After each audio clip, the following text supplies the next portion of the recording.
Thank you, Hidde, Sure. for coming. I'm very pleased to welcome you here. Could you maybe tell us a little bit about yourself? Yeah, sure.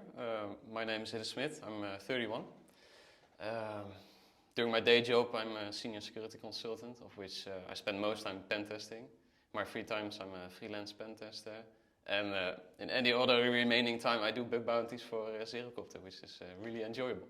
So basically your whole life is existing of hacking. Pretty much. Well, sometimes you do get tired of it. If you do it too much, you might burn out. So I tend now with the nice weather, I tend to relax a bit. I like to game. I used to game on a high professional level. I went to Cologne for tournaments and stuff. But nowadays it's just casual because I just don't have the time and energy for it anymore. Instead, I put that in bug bounties, for example. Okay, and what's your favorite game? Just regular shooters. Regular shooters. Regular okay. shooters, arena shooters. Okay, like, maybe what's your favorite game at the moment? Probably Counter-Strike, I guess. Counter-Strike, yeah. So you already talked about, so you were a professional gamer. Yeah. Interesting. Yeah. How did you become a hacker? Yeah, well, I attempted a study in IT, but it seemed that I'm not such a good programmer, so I stopped. And then I did safety and security, which is not IT, but it's more like how did this company burn down, criminology theory, or law and justice. But that got boring as well, so I was like, how can I combine this with IT? And I was like, security, IT, cybersecurity, whatever. You know, so I did some internship and a graduation, and it was enjoyable. And during my study, I managed to compromise a facility management portal, and I ended up ordering new furniture, which almost got me in trouble. So that was, I guess, my first real hack, bypassing login and ordering furniture. They weren't happy with that. I did get a 20 euro coupon. Oh, really? Yeah, so I guess that was my first bug bounty or Yeah. responsible disclosure. And yeah, after the study, I happened to roll into it. Someone invited me to eat at McDonald's, and he was like, maybe you should work here. And he helped me, gave me solicitation training, how to present yourself, and I ended up landing my first job in security. And from there on, the ball just started rolling. Yeah, and you're still not bored? Well, it is that I got in the pen testing niche, which is really enjoyable, but the standard findings do get boring. So it's more like if you find complex vulnerabilities, or you chain multiple vulnerabilities along each other, which leads to a pretty impactful thing. That does get me hyped up, but the standard ones you see nowadays, yeah, it's kind of boring. Boring. Yeah. So you like to have the time to find out how you can chain. Yeah. Well, of course you don't always find it, and if you're delivering an empty report, it's like the biggest bruise of your ego possible. And you always want to find. Yeah, something. you always want to find something, and if you don't find anything or it's an empty report, you kind of start wiping your tears, right? So yeah. But whenever it's possible, I of course go really deep and try to find a lot of good stuff, impactful stuff, like ending up on a water processing plant, even though you started in office automation. Stuff like that does give you like the dopamine, right? Yeah, I can imagine. Is that also why you started doing bug bounties? Yeah, well, I attempted it. During my first job, I attempted bug bounties, but I just figured that I didn't have enough energy and time for it. I would be pen testing week in, week out, and then in the weekends you would do bug bounties, but I just noticed I didn't have the energy for it. And then sometimes I put in reports, and it seemed like the bug bounty platform didn't have the interest of the researcher. They seem to be like penny pinching, I guess. But now with my new job at the government, it's like so easy going. Got so much spare time and energy that I was looking to do some more things. So I started voluntary work, and throughout there I met you, and you introduced me to Zerocopter. Yeah. And ever since, I've been doing big bounties for Zerocopter every now and then, so Yeah. that's really, really good. Is it maybe a different experience doing bug bounties for Zerocopter than for other platforms? Yeah, it's like Zerocopter definitely seems more reasonable, more respectful. It's not like they, it always seems to be fair, so you don't feel, scammed or whatever, right? So sometimes you spend your entire weekend, and then you find one thing which in your eyes is pretty impactful. And then to get told no and they close it, that would be disappointing. But I haven't had anything like that at Zerocopter. So I do say Zerocopter is more respectful to That's the good to hear. researchers. That's why we do this. Yeah. Yeah, So yeah. thanks.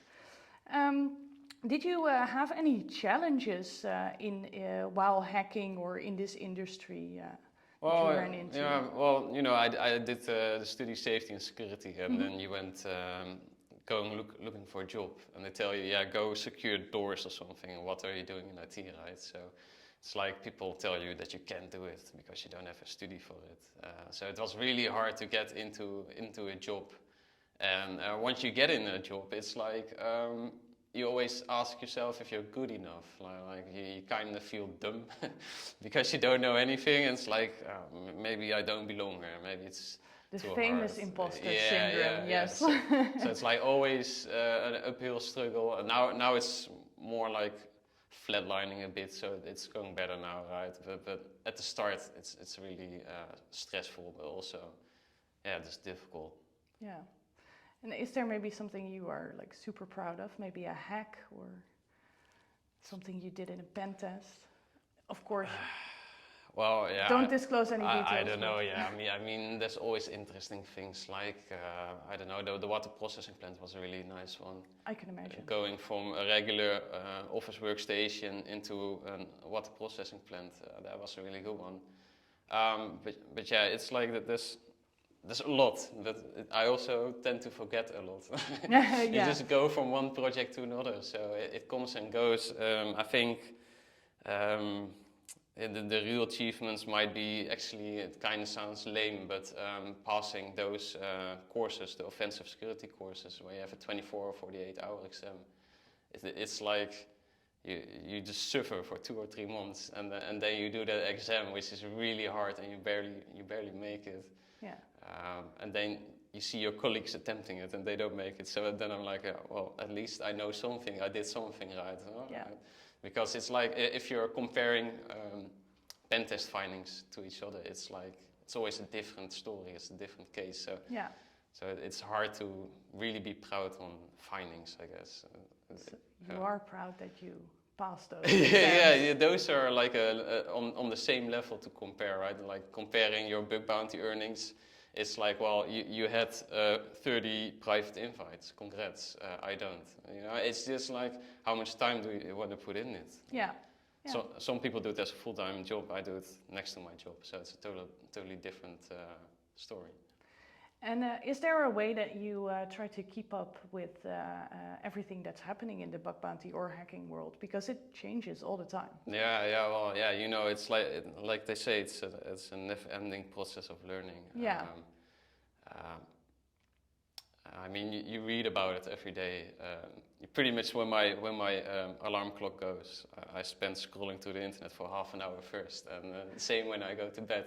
Which might be maybe unhealthy, I guess. But yeah, well, Burp Academy, for example, it's really good. They tend to have practice labs about a certain methodology, a certain vulnerability class. Yeah. So it's like if you find out that you're lacking in a certain category, you could actually get really targeted practice over there. So that's really good because there's a lot of sources. There's a lot of stuff to read, and you can get overwhelmed. I think you should focus on a certain point. So if you want to go in web applications, then you go to the Burp Academy, and maybe you read the OWASP testing guides. But if you're a fan of Azure and you want to start pen testing Azure Active Directory, then it's like there's no real known methodology there. So you have to collect all sources together. I think it's just important to focus on one aspect at a time and just slowly grow there before you branch to another one. And is there one aspect or a vulnerability class that you maybe are an expert in? Yeah, well, I guess I'm not really an expert. It's always when it's more like I'd say it's more like recognizing the vulnerability. So I don't have infinite memory, and I actually don't even keep notes about anything. So some people have like really big documents and notes explaining how to do every single vulnerability type. I don't. So whenever I find something, I just start Googling again, like what was it again, how does it work? And then I look up examples and how it works, and then from there on I work it out myself. Yeah, so I mean, I guess I'm a bit like a jack of all trades, I guess. Yeah, no, but that's a really good point, because you cannot remember everything, and you cannot learn everything. There's so much to learn about, and Google is definitely your best friend. Yeah. Yeah. Yeah. Let's see. So you talked about doing bug bounties, but I know that you also do responsible disclosure or coordinated vulnerability disclosure. What's the favorite swag you ever got for coordinated vulnerability disclosure? Oh, yeah, well, I guess it must have been a hoodie. I'm a real hoodie fan because you sit all day. And if you sit all day, you get cold, right? So, so I get cold arms, I get a cold neck. So I tend to just wrap myself in a hoodie, put the hood entirely over so I don't get cold. For the companies, hoodies are good to give yeah, away. Yeah, and especially like thick, soft ones, right? I'm a sucker for soft clothes. Like it's not like some get really crispy when you throw them in the washing machine. I want good quality ones. Quality, soft ones. Yeah, that can last for a long time. Yeah, exactly. Okay, and do you ever go to a conference in your hoodies? Well, not in my hoodies actually. I just go normally dressed, I guess. Yeah, I think the only one I've went to was OWASP EPSEC. Okay. And that one was in Amsterdam at the time, I think. That was my first one. I was actually surprised that it was pretty good. There were quite a few people who were well known in the big bounty scene. And there was of course, you also had the really broad management talks, so you just don't go there, right? So you have to filter a list where you want to go. So I really enjoyed that one, but they switch countries every now and then, of course. Yeah. I still want to go to maybe Black Hat or DEF CON, but it's quite expensive. Yeah. Maybe I can fix something with work, who knows? Maybe earn a little bit more in bug bounties. Maybe, yeah. Or get invited. Yeah. Did you ever think about doing a talk about what you learned? Well, sure, I can talk a lot about whatever, but I feel like I'm not a person who can talk really well about a certain aspect, right? So if you want to, at least that's how I see it, if you go to a conference, you want to learn something really specialistic, like something new. A deep dive. Yeah, right? So I'm not someone who does research on those things. I just... you just find the bugs. Yeah, I just do pen testing or bug bounties, which is more like the person who does the work, right, and not the research. Yeah, okay. And is there something that you might want to share with aspiring hackers to maybe learn or to do? What are the to-dos? Yeah, well, it depends what you want to do. If you want to do web applications, I'd say first start with a bit of theory, like read up in the OWASP Web Security Testing Guide, for example. Yeah. Maybe the application security verification standard as well, so you know how developers implement those. After that, you might want to get practicing, so the Burp Academy is really good. And then you see that people often tend to get stuck in the capture the flag scene or the VMs like Hack the Box. But I'd say if you reach that level and you did a few, or maybe you don't even do them, you just go straight to bug bounties. Because with most bug bounty platforms, you have to first get a few findings to start getting invites. So why not just start on the bug bounty platform and then your knowledge grows at the same rate as the invites you get? because if you really want to go that way, you have to invest some time in it. And if you're really well versed in application security and you start with no invites, that can be quite demotivating. Yeah. So I'd say just don't get too stuck into the capture flag scene or the vulnerable VMs, and just start doing something. Yeah, and also maybe not too stuck in the theory. Maybe also like bug bounty platforms are a good way to like practice and put everything that you learned into to actual real life situations. And if you want to make your job of it, just try to land a starting job. I don't think it really matters where. A lot of starters start in a security operations center. Yeah. So just find a starting job, and you can go from there. You got to start somewhere. Many people look at the end result, like, whoa, someone got so much in bounties. Oh, he's making it his day job. But then you're only looking at the end result, and you got to look at the process towards it. Yeah, don't forget that they spent a lot of hours to get there as well. They've probably been wiping tears because they're not finding anything as well. Yeah, no, definitely. So what are your thoughts on the future of this industry and the role that hackers will play in it?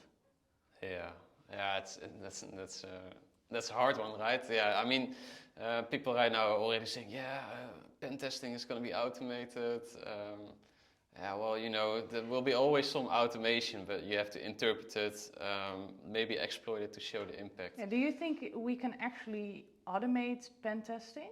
Nah, I think if you look at the current static analysis tool for writing code, I mean, if it was really that good, why would we find any vulnerabilities, right? So, and there will always be business logic flaws where you skip a step or do the steps the application was meant for you to do in different order, resulting in some unexpected results. So it's like there's also non-technical findings which you can solve with scanning tools. So I'd say there will always be work in security.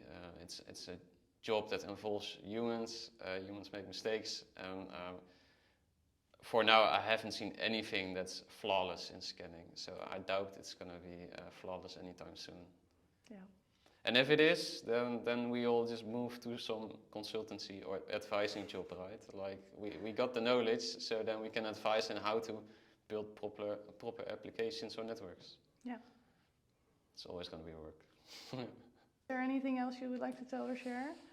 Yeah, sure. It's like there's a lot to do in security, so I'd say take good care of your mental health. People work 8 hours a day, and then you read about guys doing bug bounties, so you're like, well, I'm going to do that as well. So you spend your entire weekend doing bug bounties.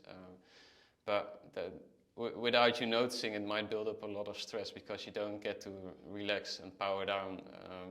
So yeah, if you notice that you're getting really frustrated or you sleep bad, stuff like that, definitely take it down a notch, chill out. I've had the same with my previous job.